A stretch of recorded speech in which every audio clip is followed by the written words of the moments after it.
The news broke like a lightning strike. Sir Alistair Moley has vanished. The words hung in the air, suspended between disbelief and a creeping electric dread. Inside the press room at Moley Aviation Headquarters, the usual hum of journalists whispering over notes and the distant clatter of typewriters had slowed to an unnatural stillness. The air was thick, not just with the acrid sting of burnt coffee and ink-stained fingertips, but with something far more potent: suspicion, anticipation, a collective inhalation before the plunge. At the front of the room, beneath the stark glow of electric lamps, a long mahogany table stood like a barricade. Behind it, a row of grim-faced executives whispered among themselves, their dark suits stiff with unease. These were men who dealt in power, in money, in certainty. And yet, at this moment, certainty had abandoned them. Henry Blackwell, the man whose signature adorned every major aviation contract of the last decade, stepped to the podium. He was tall, almost skeletal, his sunken eyes framed by the deep trenches of sleepless nights. His voice, when he spoke, carried the forced steadiness of a man who already knew he would be devoured by the room. "It is with great difficulty that I announce." A pause. His Adam's apple bobbed. "Sir Alistair Moley has disappeared under extraordinary circumstances." The room exhaled, a collective shiver passing through the gathered press. Then, chaos. Disappeared. Where was he last seen? When? Was it foul play? Blackwell raised a hand commanding silence, but the weight of his next words did more to quell the storm than any gesture. "This morning at precisely 5:42 a.m., Sir Alistair's personal aircraft was discovered inside Hangar 3, wrecked." He drew in a slow breath, then dropped the hammer. But his body was not found at the scene. Silence.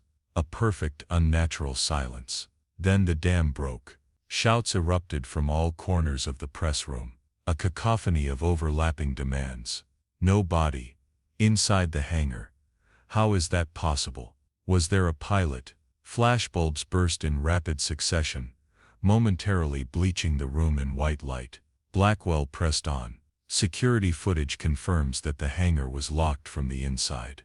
No one entered. No one exited. And yet," his voice lowered, forcing them to strain to hear, "somehow, Sir Alistair's plane crashed inside a sealed facility. It was impossible. Impossible. And yet it had happened." Across the room a young journalist leaned forward, his voice barely more than a whisper. "Are you saying he vanished into thin air?" Blackwell's hesitation was minute, but in that instant the press smelled blood. "I am saying," he said carefully, adjusting his tie, "that this is an ongoing investigation." But it was too late. The fire had already caught. The private airfield stretched across the countryside, the steel and glass structures stark against the rolling hills. The early morning sky was bruised purple, dawn's hesitant light creeping over the landscape. Inside Hangar 3, the air was wrong. There were no shattered windows, no torn metal strewn across the floor. The aircraft, a sleek silver monoplane, Sir Alistair's personal model, sat at the center of the vast yawning space, its nose crumpled against the polished concrete, wings bent at unnatural angles. The wreckage should have been catastrophic. It wasn't. There was no fire damage, no scorch marks, no debris field. It looked, impossibly, as if the plane had simply been placed there. A handful of men stood in the eerie stillness. Investigators, engineers, security personnel, each one dwarfed by the cavernous hangar and the impossible scene before them. Near the landing gear, two men crouched over something smeared across the floor. "It's not oil," one murmured. The lead investigator, a hard-jawed man in an inspector's coat, ran his fingers along the inside of the locked hangar door. His fingertips came away slick, coated in something that made his brow furrow. "What is that?" someone asked. The inspector rubbed the residue between his fingers. It was thick, faintly iridescent under the fluorescent light. "Feels almost synthetic," he muttered. On the far side of the hangar, an emergency responder exhaled sharply, dragging a hand down his damp face. "The doors were bolted from the inside," he said. "No sign of forced entry. No tampering." His voice lowered. "The man is not here. And there is no damn way he left." The words landed like a stone in a still pond. Across the room, an older engineer, his face weathered from years of work, cleared his throat, hesitant, uncertain. "That don't make sense, though." The inspector's gaze snapped to him. The engineer swallowed, then gestured toward the plane. "Because if Sir Alister was the one flying that thing," he licked his lips. "Then tell me, Inspector, how the hell did he crash it from the inside?" The hangar went silent, and somewhere buried beneath the clean lines of metal and glass, the answer waited. "He crashed right then. Where's the bloodheads?" Turned the wreckage had all the hallmarks of disaster, twisted metal, shattered glass, but none of the aftermath. No blood, no human wreckage. The inspector straightened, glancing back toward the door. "There was an answer to this," he muttered. "There's always an answer somewhere near the entrance." The shadow of a figure lingered just long enough to watch the puzzle unfold, before slipping away into the morning mist. St. Mary Me was the kind of village that seemed to exist outside of time, untouched by the rush of modernity. The houses sat neatly along winding lanes, their gardens precise, doors freshly painted. The baker shop on the square smelled of warm bread, and the post office still hand-stamped its letters. A world in miniature, complete with its own set of dramas, whispered behind lace curtains inside a modest but well-kept cottage on the edge of the village. Miss Marple sat by the window, a cup of tea cooling beside her. A well-thumbed novel lay open on the table, Wilkie Collins, the proper puzzle, the kind she appreciated.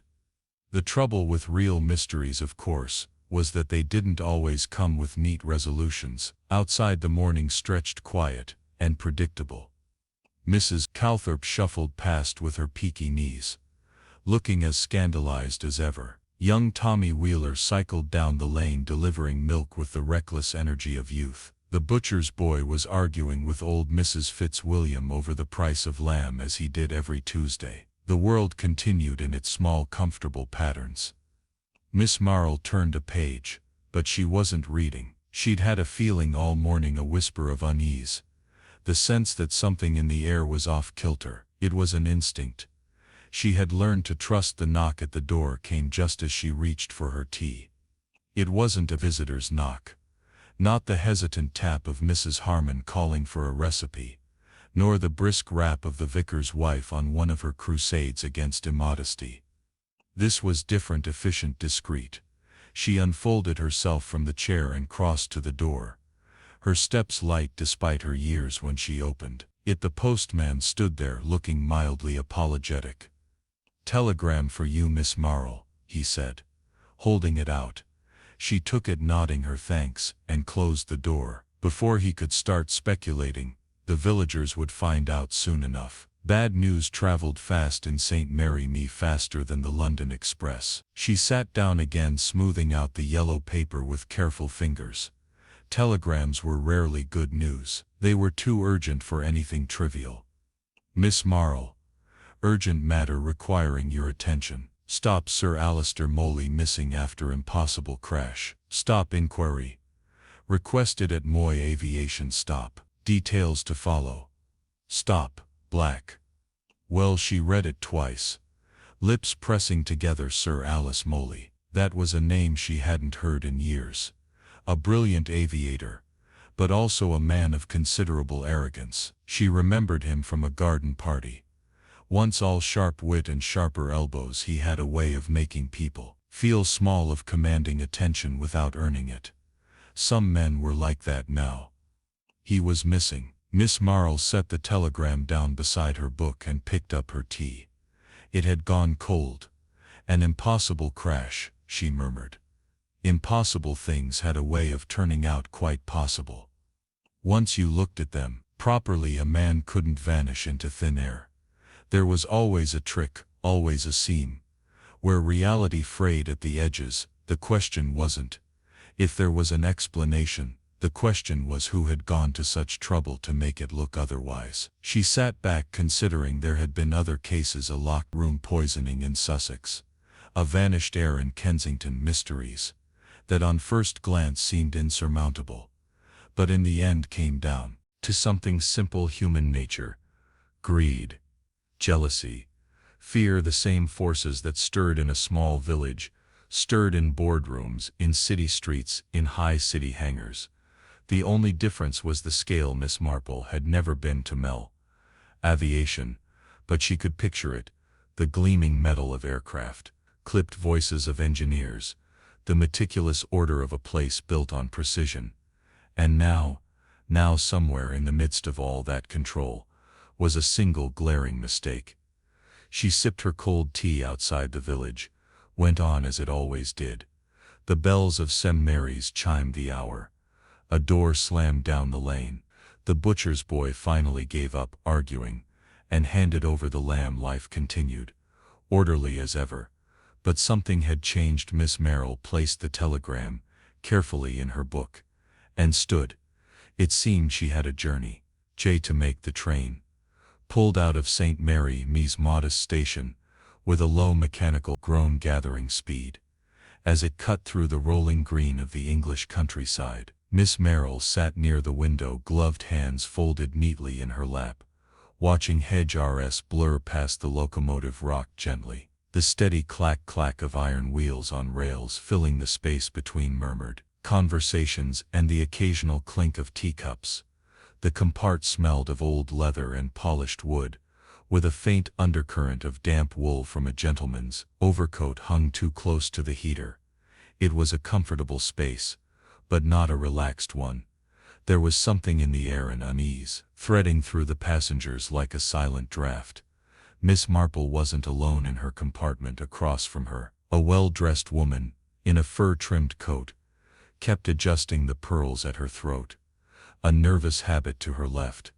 A man in a dark overcoat flipped absently through the Times, though he hadn't turned a page in 10 minutes. Further down, a younger man, with sharp features and a pencil-thin mustache, tapped his fingers against his knee in a syncopated rhythm, his restless energy at odds with the otherwise subdued atmosphere. Miss Marple, knitting half-finished in her lap, observed without seeming to. It was something she had mastered over the years: the ability to listen without grang, attention to see without being seen. People spoke more freely when they thought no one of consequence was listening. She wasn't disappointed.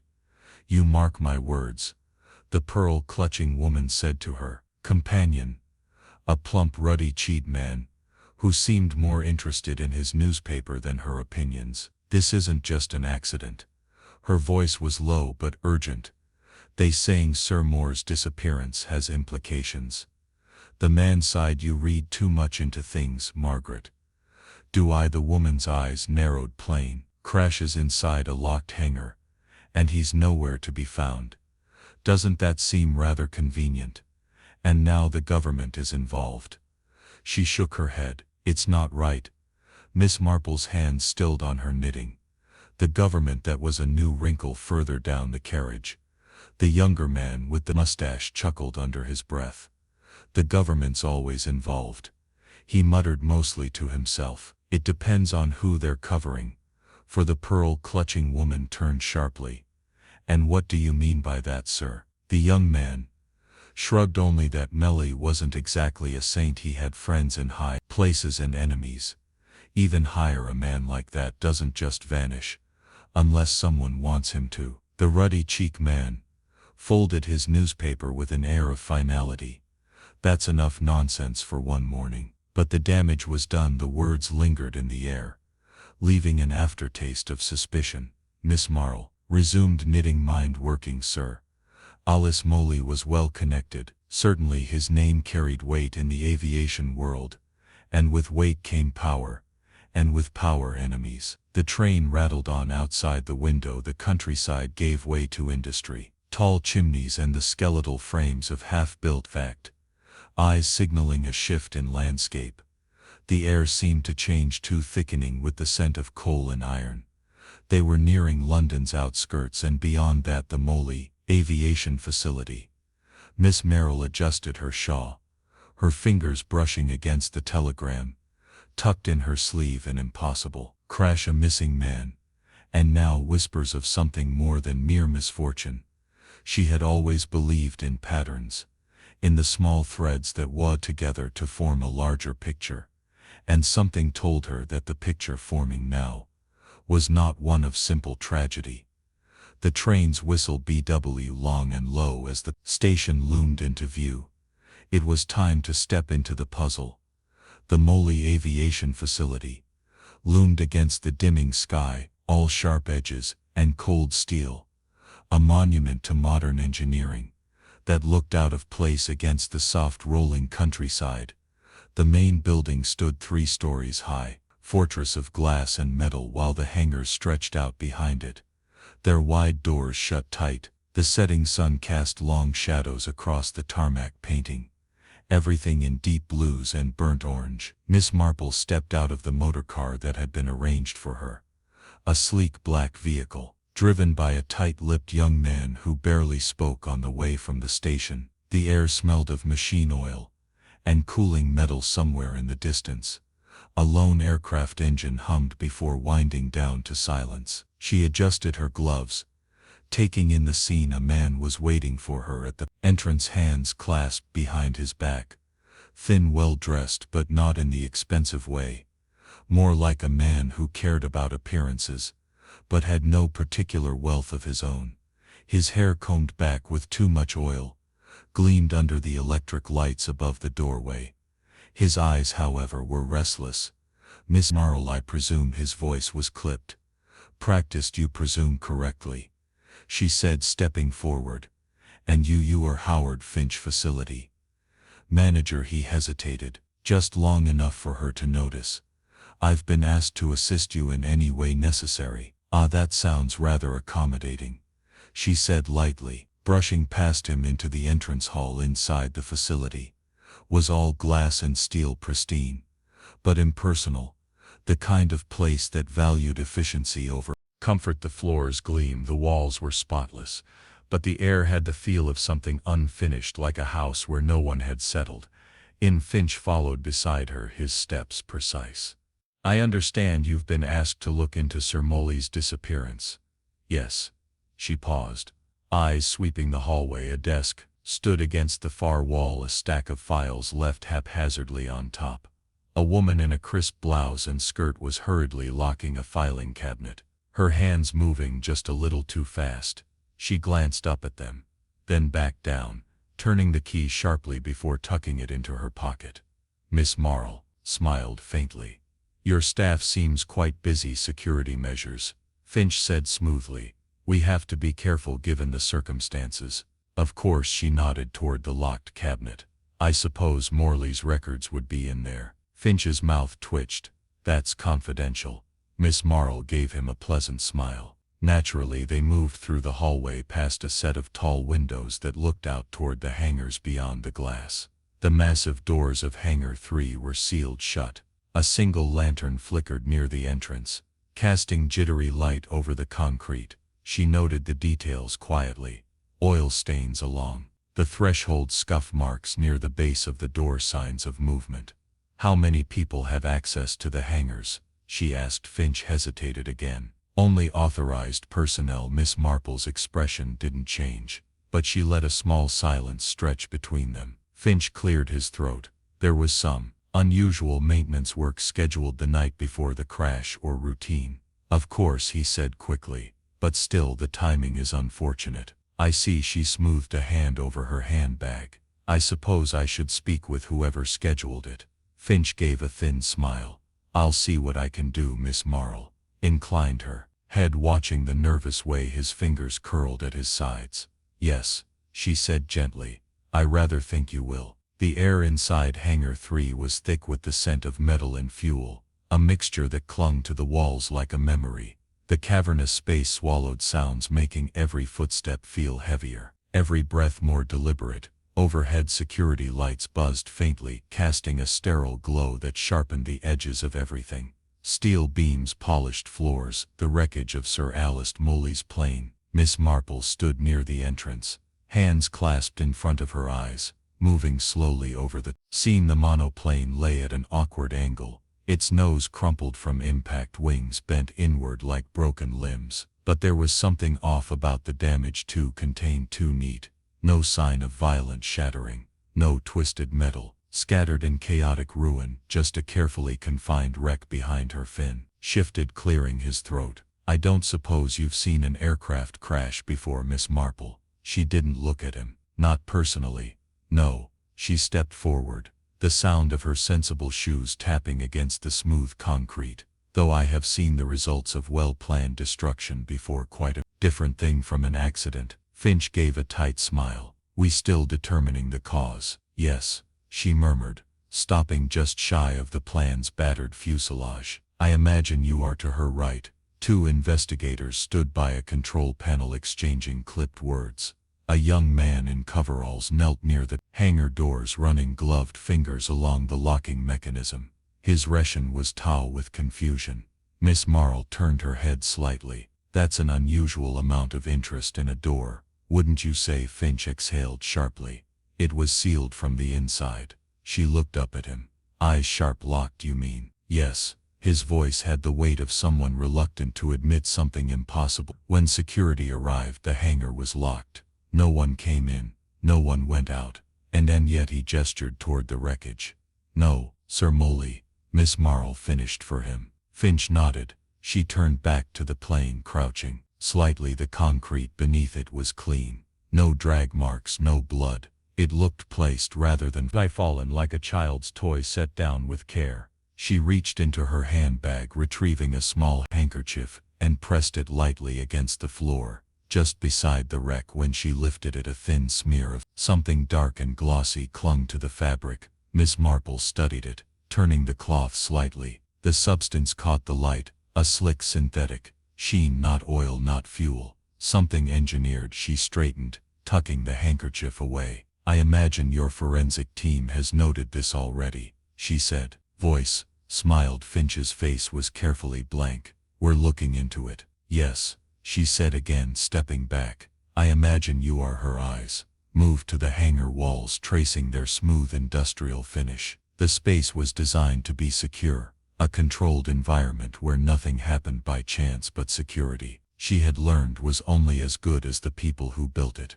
Her gaze landed on a section of the far wall just beneath the high metal rafters. A faint line ran along the surface, something subtle, almost imperceptible. A seam. Miss Marple walked toward it slowly, adjusting her shawl. What's over there? She asked. Finch followed her gaze. Just the ventilation system. Maintenance access is external. Of course, she murmured, eyes narrowing. The seam was clean, almost invisible, unless one knew where to look. A deliberate construction. She glanced back at Finch, who has access to the maintenance records. He hesitated.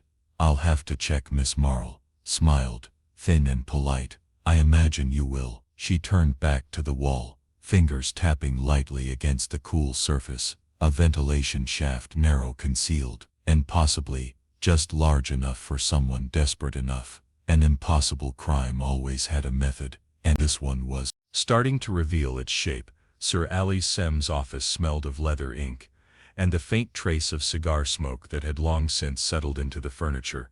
It was the sort of room designed to impress. Mahogany-paneled walls lined with books on aviation, framed photographs of Moley shaking hands with ministers and foreign dignitaries, and a polished desk large enough to suggest a man who made decisions. Miss Marple stood just inside the doorway, hands folded neatly over her handbag, taking in the room with the practiced patience of someone who understood that the smallest detail could be the loudest clue. A place like this was meant to tell a story. It was meant to shape an image, successful, meticulous, powerful, and yet beneath all the carefully curated authority, there was something else. The air was still, too still, like the room was holding its breath. Finch, the facility manager, lingered near the window, shifting his weight. Soar was a private man, he said, but he spent a great deal of time here, late nights, early mornings. It was more than just an office. Miss Marple glanced at the desk. Papers were stacked in crisp piles. An empty glass rested on a leather coaster, and a heavy brass pen set perfectly centered on a blotter. Everything was in order, too much order. She stepped forward, her fingers skimming the edge of the desk. Did he have any particular habits? Finch hesitated, kept records of everything. Notes, appointments, personal reflections, but the night before the crash, some of his papers went missing. Miss Marple lifted an eyebrow. How curious. She opened the desk drawer inside. There was the usual ledgers, a silver letter opener, a box of expensive cigars. She picked up a small stack of letters, skimming the top one. Nothing unusual. Then beneath them she found something different. A scrap of paper, edges charred, a burned note. She lifted it carefully, turning it in the light. The handwriting, though partly destroyed, was unmistakably Sir Molly's silent Hangar. Hidden passages. The words stood out, stark against the damaged page.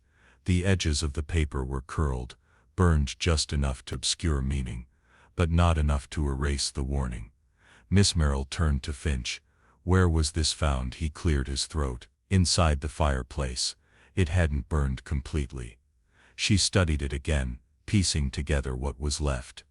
The phrasing was deliberate, not a silent hanger. The silent hanger, a specific place, a warning or a clue, and hidden passages, plural. A suggestion of something designed to be unnoticed. A puzzle. Miss Marple tucked the note into her handbag, and let her mind work backward. If Millie had written this, he had been concerned about something, concerned enough to destroy the evidence. But why burn it, only halfway? That suggested he had been interrupted. She glanced at the room again, this time with a different eye. The bookshelves, the heavy curtains, the locked cabinet in the corner. She imagined Sir Molly late at night alone in this room, penning this note with urgency, his hands steady, his expression unreadable. Then something had changed. Someone had come, or something had spooked him. He had thrown the note into the fire, but not fast enough. Miss Marple turned toward Finch, who was the last person to see Samoy before the crash. He hesitated. His business partner, suppose Julian Blake. Her lips pressed together. Julian Blake, a man known for charm and calculation in equal measure. Finch shifted again. Do you think the note means something? Miss Marple smiled slightly.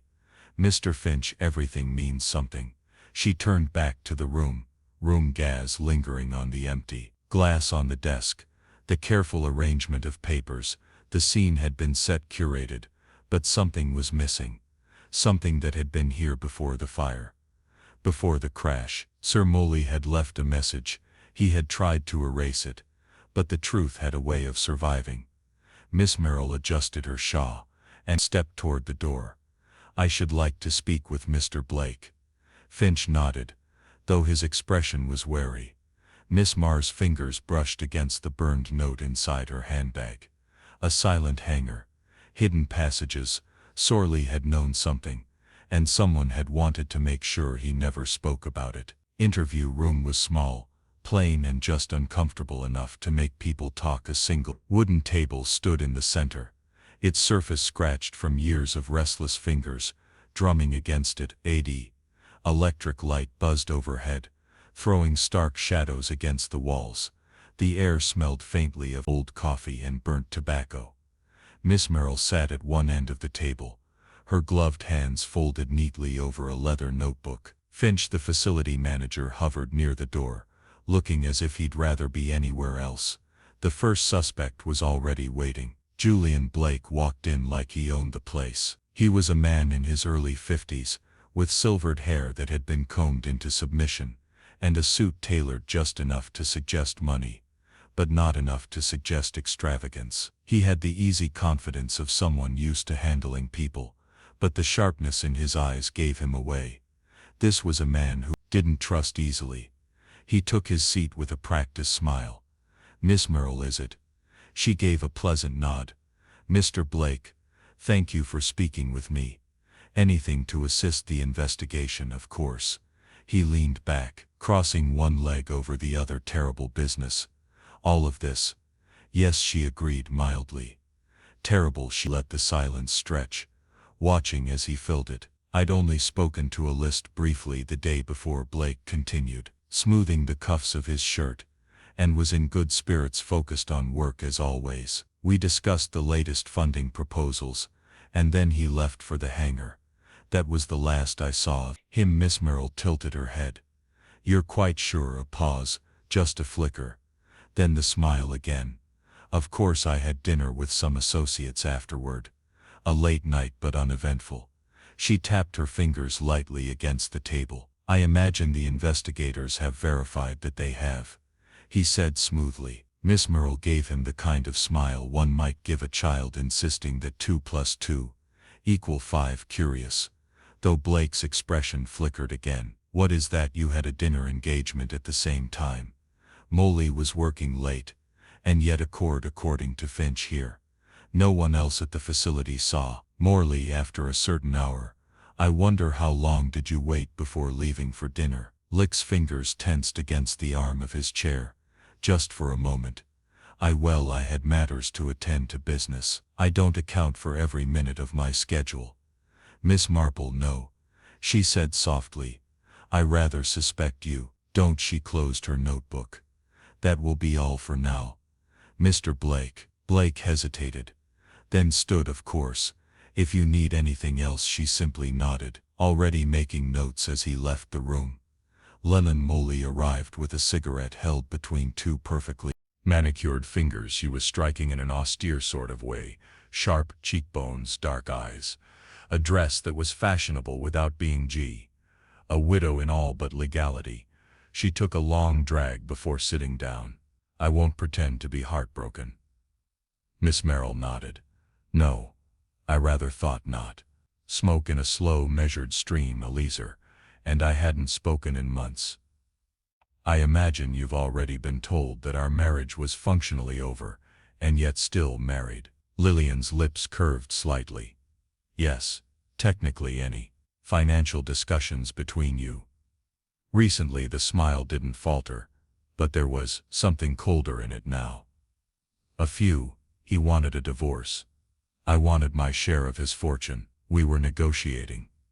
Miss Marple adjusted the notebook in her lap. Negotiations can be quite unpleasant, I imagine.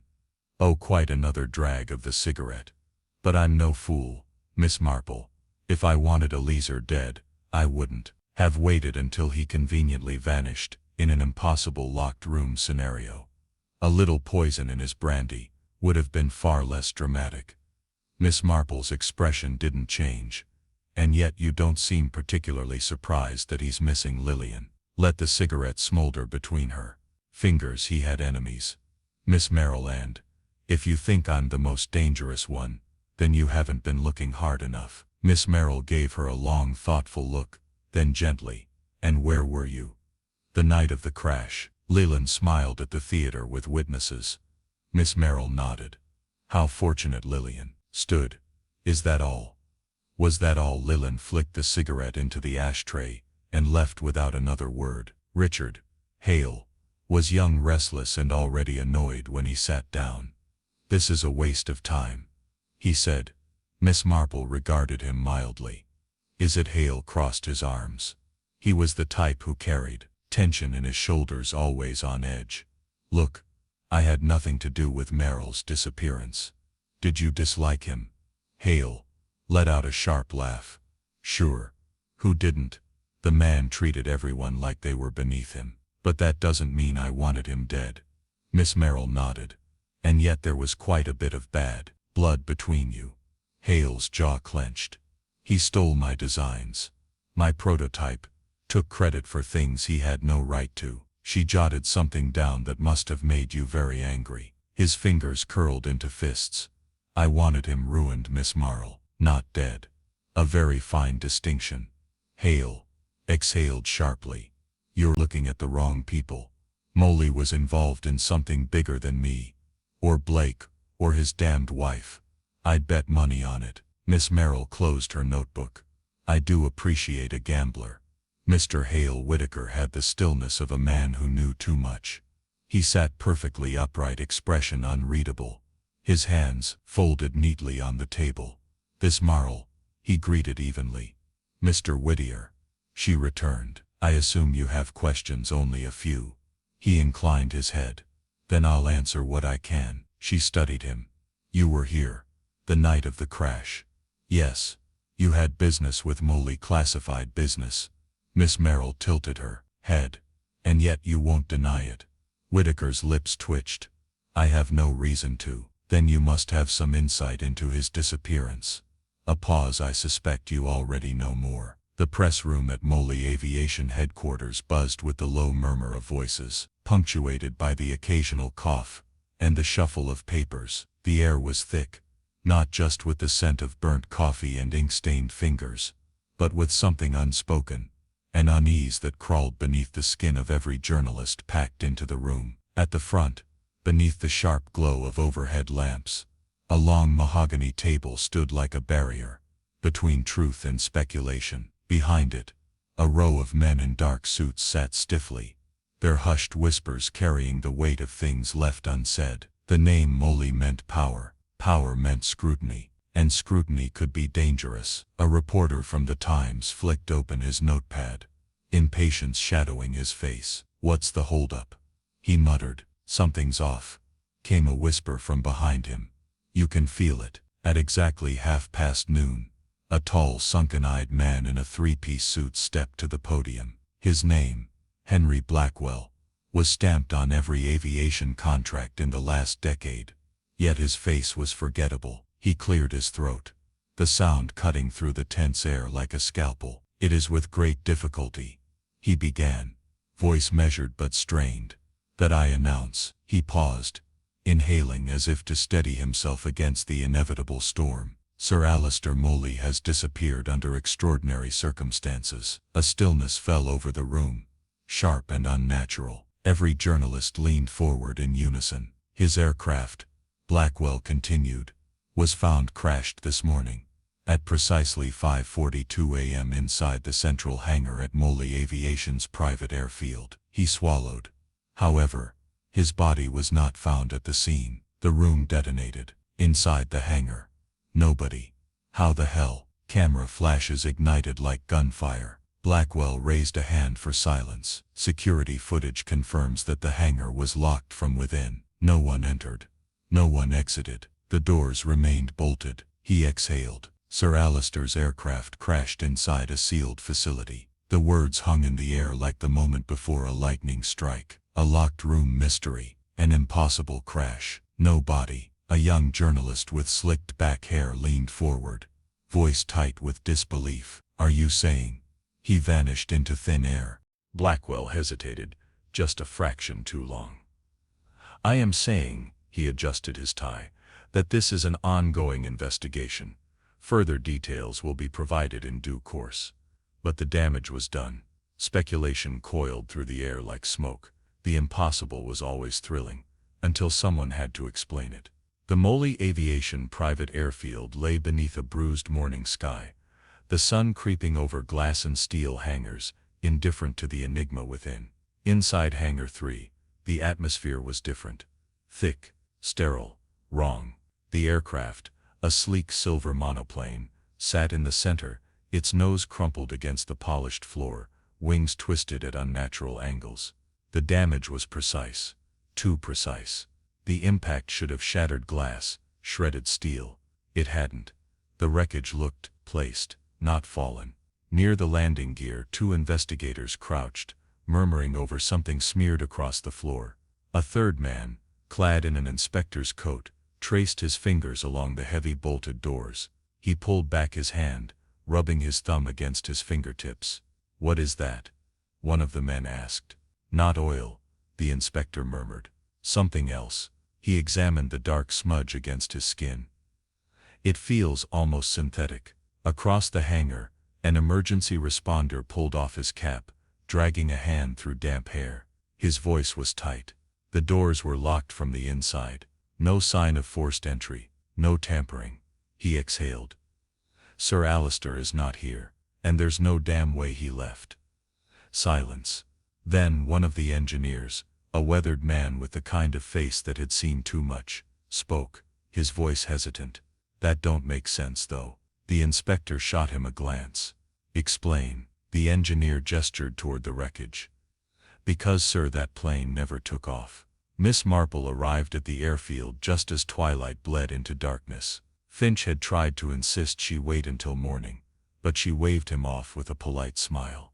Mysteries had a way of hiding in the shadows, and she preferred to meet them on their own terms.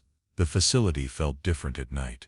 The noise of the day, voices, engines, the constant thrum of work, had faded into a hollow stillness.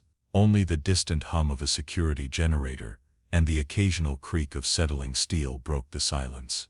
The air smelled of oil and cold metal. She moved carefully, her steps featherlight against the concrete floor of Hangar 3. Her eyes adjusted to the dim security lights, their harsh glow casting long, angular shadows. The wrecked plane loomed before her, a corpse laid bare beneath artificial light. She retraced her steps from earlier, the details sharp in her mind. The crash, the locked door, the missing man. And then, her fingers skimmed against cold metal. She paused. A ventilation panel. She reached into her handbag, retrieving a small pocket torch. Flicking it on, she ran the beam across the panel's edges. Faint scuff marks, the kind left by hurried hands unscrewing bolts. Carefully she pressed against the panel. It shifted, not locked. Miss Marple glanced back toward the entrance. Still quiet. She pried the panel open with gentle precision. A shaft, just large enough for a man, if he was desperate.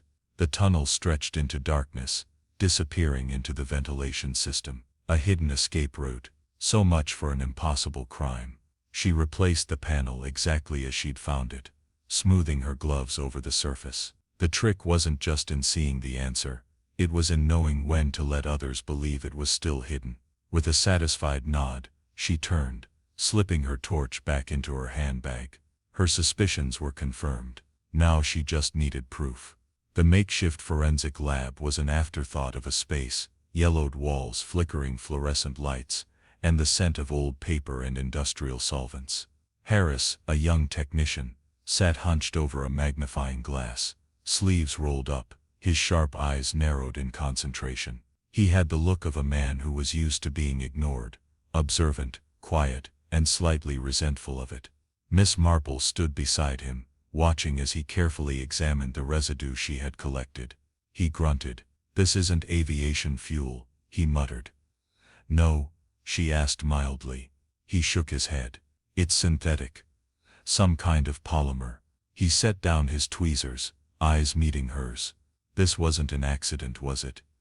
She smiled. "No, Mr. Harris. It was a performance. You were right, this isn't standard aviation lubricant." Oh, Harris adjusted the lens, frowning. "It's a high-performance compound. Used in precision mechanical systems. Stuff like this isn't common, only found in experimental designs." Miss Marple tilted her head. "So not something that would normally be in a maze maintenance hangar. Not unless someone put it there on purpose." She nodded. "Thoughtful. And do you happen to know who would have access to such a thing?" Harris sighed, pulling a file toward him. "There is only one maintenance request that involved this compound in the last 6 months. A week ago, scheduled by Julian Blake." Miss Marple's expression didn't change, but there was a quiet satisfaction in her eyes. She looked up as the fluorescent light flipped it again, casting odd shadows against the wall. A mechanical failure or something else, no matter. The pieces were falling into place. Now she reached into her handbag, retrieving her notebook, and jotted a single note. Julian Blake had planned something, and she was beginning to see exactly what the conference room at the Moley Aviation Facility was: a study in controlled discomfort.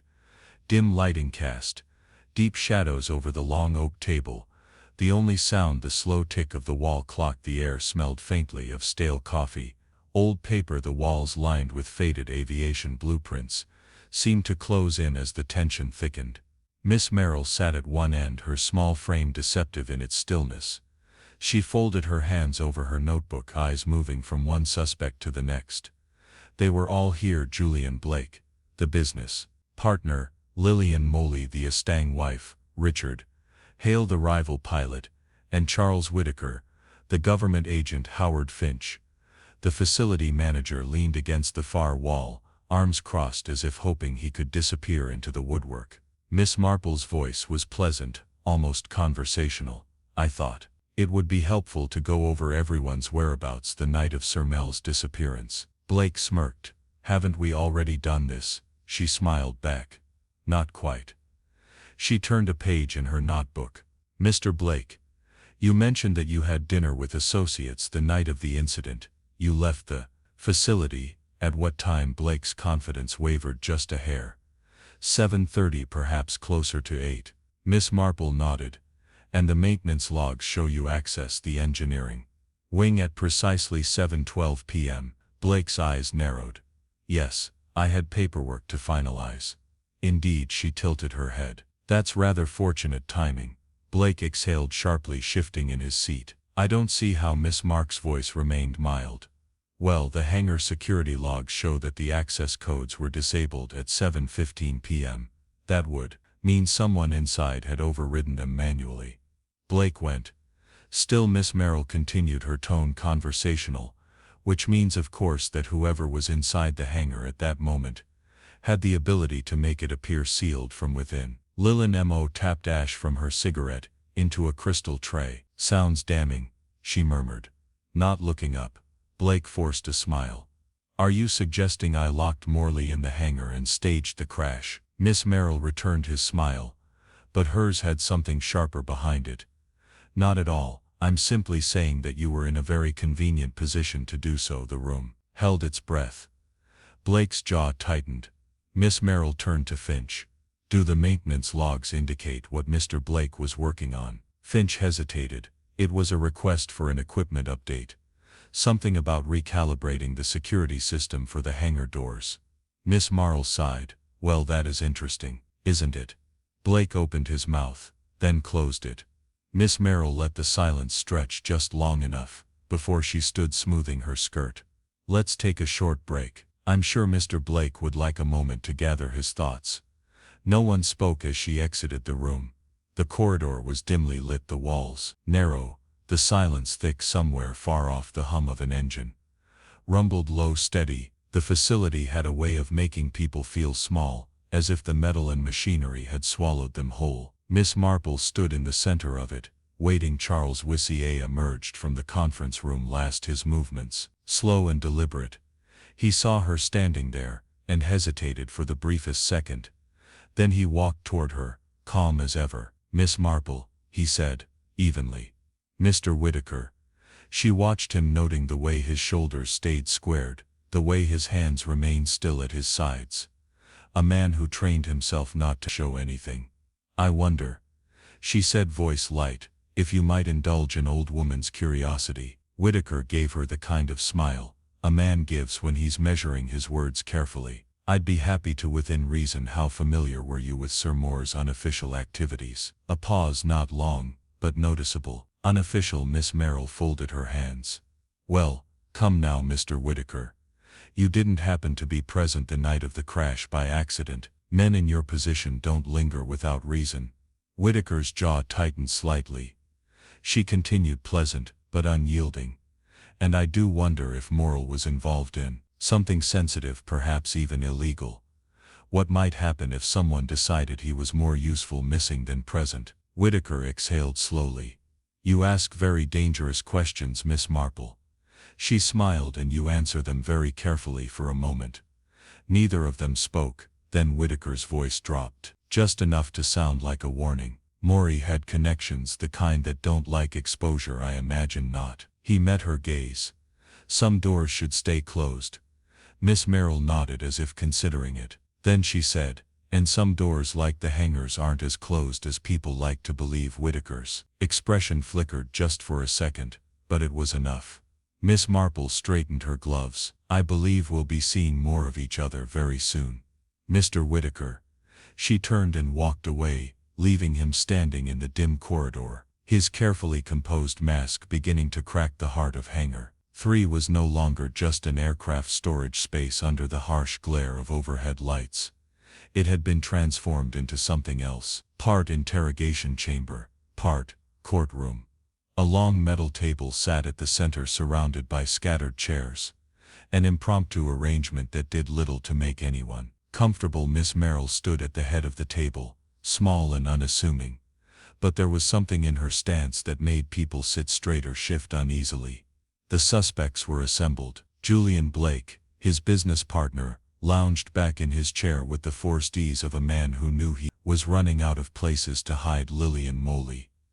The estranged wife sat with her arms crossed, a cigarette between her fingers, her expression carefully bored. Richard Hale, the rival pilot, drummed his fingers on his knee, barely containing his agitation. Charles Whitaker, the government agent, was silent, watching, his face unreadable. Howard Finch, the facility manager, stood near the hangar, doors looking like he wanted to melt into the background. Miss Marple gave the room a pleasant, almost grandmotherly smile. Then she spoke. "I imagine you're all wondering why I've gathered you here." No one answered. No, one was foolish enough to speak first. She glanced down at her notebook, flipping a page with unhurried precision. "It has been a rather troubling mystery, hasn't it? A plane crashes inside a locked hangar. The pilot, Sir Agatha Marple, vanishes, without a trace, and yet nothing about it makes sense, until of course you begin looking in the right places." She looked up, settling her gaze on Blake. "For instance, the matter of the maintenance logs." Blake's smile didn't quite reach his eyes. "What about them?" Miss Marple tilted her head. To filed a request for maintenance work on the security system of this hangar. That request was conveniently scheduled for the same evening. Sir Moley disappeared. That in itself was suspicious." Blake let out a small laugh. "Really, Miss Marple? Scheduling maintenance is hardly a crime." "Perhaps not, but choosing to do so at precisely the right moment is rather interesting." She turned slightly, her focus shifting to the others. Now that alone wasn't enough. "Of course, but then there was the matter of the ventilation shaft." Hale sat up slightly. "The ventilation shaft?" "Yes," Miss Marple said pleasantly. "The one just large enough for a man to slip through. You see, the locked door mystery was never really about how S's plane crashed inside the hangar. It was about how someone made sure no one could follow the trail."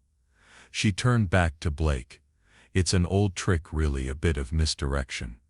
Make the crime look impossible, and people stop looking for a simple answer." Blake's jaw tightened. Miss Marple continued, as if she hadn't noticed the lubricant residue, "Was another interesting touch. High performance used in specialized machinery, the kind not meant to be anywhere near an aircraft hangar." She turned a page in her notebook. "And yet it was found near the hangar door's locking mechanism, a substance so particular that it could only be traced to one recent maintenance request." She glanced up. "Yours, Mr. Blake?" Blake exhaled sharply, but before he could speak she continued. "And then of course there was the note." Lillian flicked ash from her cigarette. "That note," Miss Marple smiled. "A rather charred one, I'm afraid. Found in Sorley's office fireplace. It mentioned a silent hangar, and hidden passages." She let that settle. "Samoy knew something," she said quietly, "and he was afraid." The silence that followed was heavy, thick with realization. Then Whitaker spoke. "And what exactly are you saying, Miss Marple?" She looked at him, her voice still calm, still polite. "I am saying, Mr. Whitaker, that Julian Blake orchestrated a cover-up. He made sure that no one could follow the evidence. But he underestimated one thing." Blake's fingers curled against the table. "And what's that?" Miss Marple smiled, her eyes sharp. "That nothing ever truly disappears. The air in hangar 3 had thickened, weighed down by the tension that settled like dust in the corners. The overhead lights hummed, casting harsh pools of white onto the concrete floor. The wreckage of Sir Mel's plane sat in its designated ruin, a silent witness to the crime that had been spun into something impossible." Miss Marple stood at the center of it all, hands folded in front of her, a picture of quiet authority. She had seen drawing rooms more hostile than this. A mystery unraveled itself in layers. But human nature, greedy, desperate, afraid, remained the same, whether it played out in a village parlor or an industrial hangar. A sound echoed in the distance. Footsteps steady and liberate. Somewhere beyond the metal walls, the world continued as if nothing had happened. But in here the room had become a noose, tightening around the guilty. She turned her gaze toward Julian Blake. He had been calm before, but now his fingers twitched against the tabletop. A man who knew the game was nearly up beside him. Charles Whittaker was rigid, his carefully composed mask beginning to fracture at the edges. Miss Marple exhaled. Softly, it was rather clever. Really, she said, her voice mild, almost conversational. An impossible crime. A locked hangar. A missing man, it seemed, as though Samoy had simply vanished into thin air. No one spoke, she wasn't expecting them to. But it was never about making him disappear. Was it? She glanced at Blake. It was about making sure no one ever found what he knew. Blake's mouth pressed into a thin line. Miss Marple continued, her voice even. Sir Molly had uncovered something. Something dangerous. A set of experimental aviation designs. I imagine possibly a project that would have cost some very powerful people a great deal of money if it were exposed. Whittaker's jaw clenched. She nodded slightly. Yes, that does seem about right. She turned back to Blake. You were the one who handled the financial side of things. You knew how much was at stake. And you knew Sir Molly wouldn't be silenced with money. Blake exhaled, slow and measured. And what exactly are you suggesting, Miss Marple? She gave him a small, pleasant smile. You and Mr. Whittaker had a very specific problem. You couldn't simply remove Slay without drawing suspicion. So you created something else. A mystery. She gestured toward the ventilation shaft on the far wall. The answer was always in the details. The locked hangar. The missing body. It was meant to look impossible. And people are drawn to the impossible. They look in the wrong places. Search for solutions that don't exist. A voice sharpened. But it was never a locked room mystery. Not really. She walked slowly toward the wall, placing her palm against the barely visible seam of the ventilation shaft. So Molly never left the hangar. He was removed. Blake scoffs. You expect us to believe someone dragged a full-grown man through an air duct? Miss Marple shook her head. Not dragged, assisted. She let the silence settle before continuing. You tampered with the security systems, ensuring that the hangar would appear sealed. Meanwhile, the ventilation shaft provided the perfect escape route, one that had been altered just enough to make extraction possible. Finch, who had been standing off to the side, shifted uneasily. But the lubricant? Yes, Miss Marple nodded. The high-performance lubricant. A specialty compound found only in cutting-edge aviation mechanisms. And yet it was found smeared along the ventilation shaft's inner panel, and curiously near the hangar locking system. She turned back to Blake. You scheduled maintenance update for that very night. You had access. You ensured the locks would disengage at the right moment. Blake said nothing. Miss Marple clasped her hands. Once Samori was dealt with, the body was extracted through the shaft, and the scene was manipulated to appear unsolvable. Her voice dropped slightly. But there's always something left behind, isn't there? She turned to Whittaker. You were here that night. Mr. Whittaker, you were part of this. You helped to ensure that no official inquiry would ever reach the right people.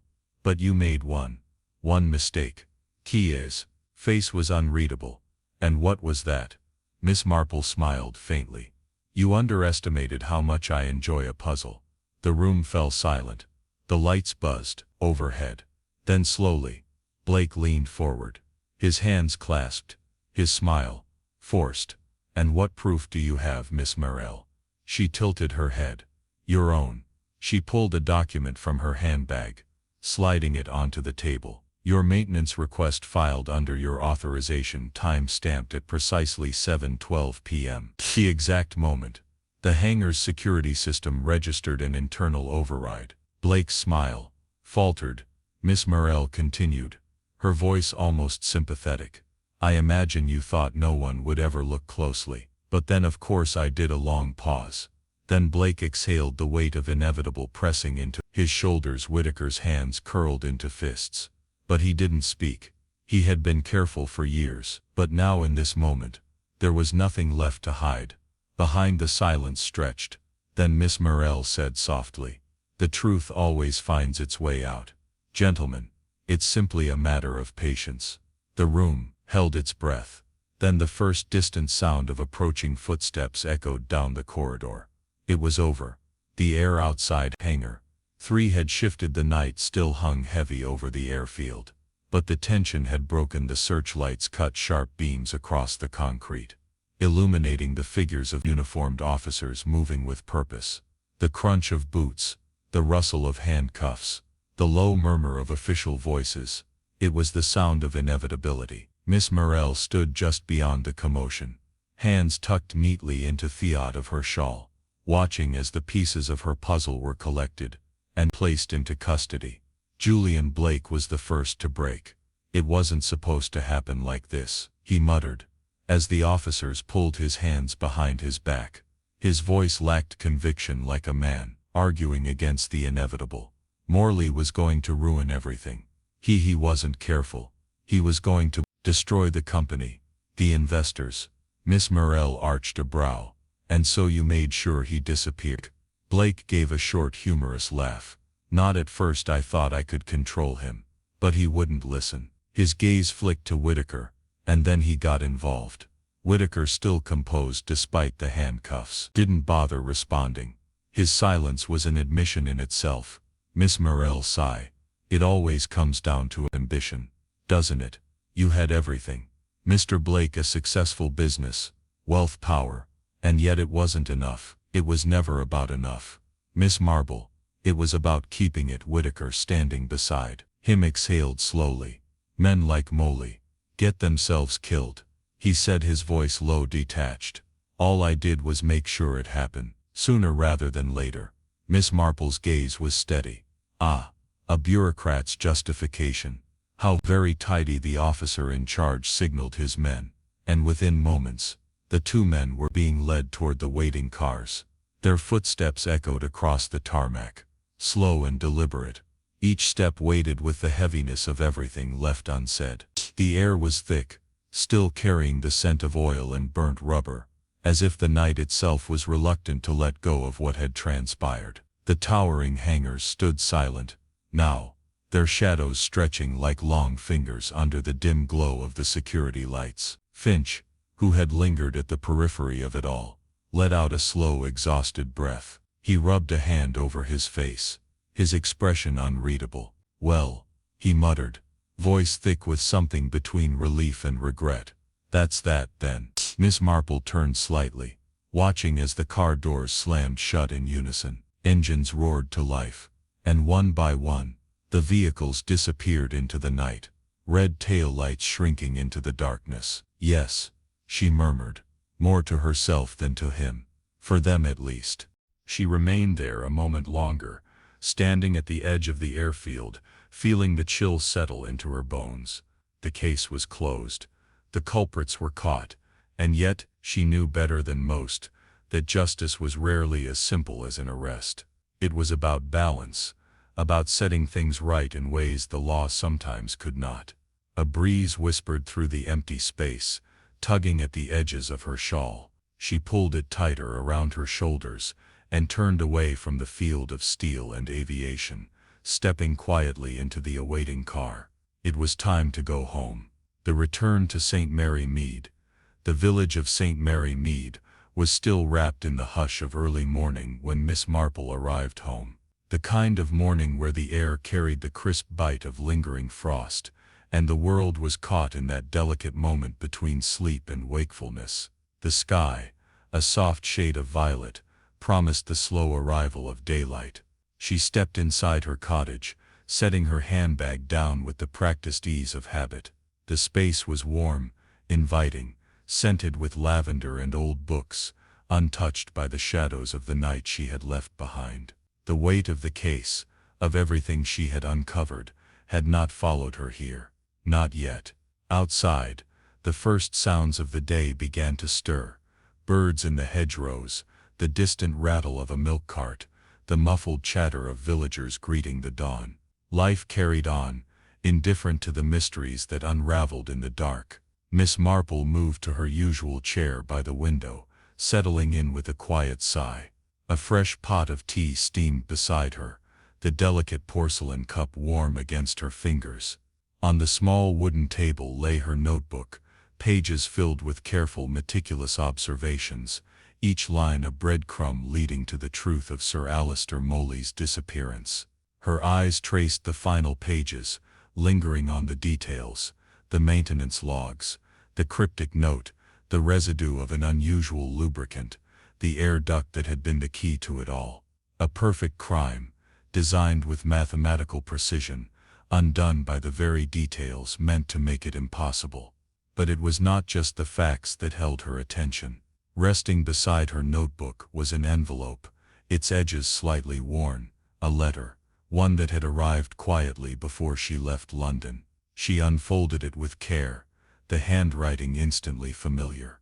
The strokes were firm yet hurried, as if the writer had not been afforded the luxury of time. Miss Marple, if you are reading this, then I imagine I have managed to get myself into quite a bit of trouble. I have always admired sharp minds, and you, dear lady, possess one of the sharpest. By now you have likely pieced together what I suspected, what I feared. The game I was caught in was larger than me, and I was never much of a player.